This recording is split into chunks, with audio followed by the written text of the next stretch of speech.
بسم الله الحمد لله والصلاة والسلام على رسول الله وعلى آله وصحبه ومن والاه. اللهم انفعنا بما علمتنا وعلمنا ما ينفعنا وزدنا علما. رب اشرح لي صدري ويسر لي أمري واحلل عقدة من لساني يفقه قولي. سبحانك لا علم لنا إلا ما علمتنا إنك أنت العليم الحكيم. رب يسر ولا تعسر وتمم بالخير وبك نستعين. أعوذ بالله من الشيطان الرجيم. بسم الله الرحمن الرحيم. وقالت اليهود ليست النصارى على شيء وقالت النصارى ليست اليهود على شيء وهم يتلون الكتاب كذلك قال الذين لا يعلمون مثل قولهم فالله يحكم بينهم يوم القيامة فيما كانوا فيه يختلفون. وقالت اليهود ليست النصارى على شيء. یہاں پر زجر ہے ان کے آپس میں ایک دوسرے کا انکار کرنے پر، حالانکہ دونوں اہل کتاب ہونے کے دعوے دار ہیں۔ اللہ تعالیٰ فرماتا ہے کہ وقالت الیہود، یہود یہ کہتے ہیں کہ لیست النصارى علی شیء، نصارہ جو ہیں وہ کسی بھی چیز پر نہیں ہیں۔ کیا مطلب کسی بھی چیز پر نہیں ہے؟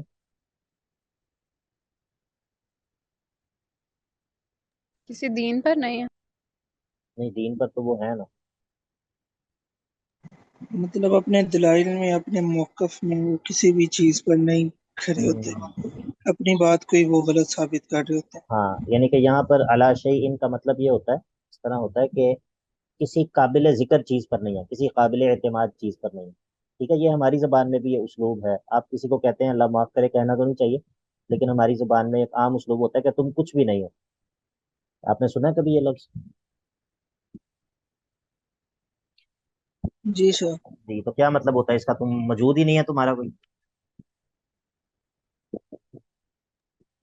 مطلب کہ کچھ آتا نہیں ہے۔ ہاں، مطلب یہ ہے کہ تم کوئی قابل ذکر چیز نہیں ہو، یہ معنی ہوتا ہے۔ ٹھیک ہے، تو یہ لغت کے اسالیب ہوتے ہیں۔ تو وقالت الیہود لیست النصارى علی شیء یعتد بہ، یہودی کہتے ہیں کہ جو عیسائی ہیں وہ کسی قابل اعتماد چیز پر نہیں ہے۔ وقالت النصارى، اور عیسائی کہتے ہیں کہ لیست الیہود علی شیء، یہودی کسی چیز پر نہیں، حالانکہ وہم یتلون الکتاب، حالانکہ دونوں اپنی اپنی کتابوں کی تلاوت کرتے ہیں۔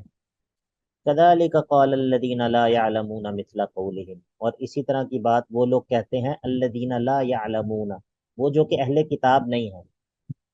یہ جن لوگوں کے پاس کتابیں ہیں، ان لوگوں کے پاس تو کچھ علم موجود ہے، اہل کتاب جو ہیں ان کے پاس تو کچھ علم موجود ہے، لیکن جو مشرکین ہیں ان کے مقابلے میں ان کو الذین لا یعلمون کہا جاتا ہے، کہ جو بالکل علم نہیں رکھتے۔ تو مشرکین بھی اسی طرح کی بات کہتے ہیں، وہ ان دونوں کو کہتے ہیں کہ تم دونوں کسی چیز پر نہیں۔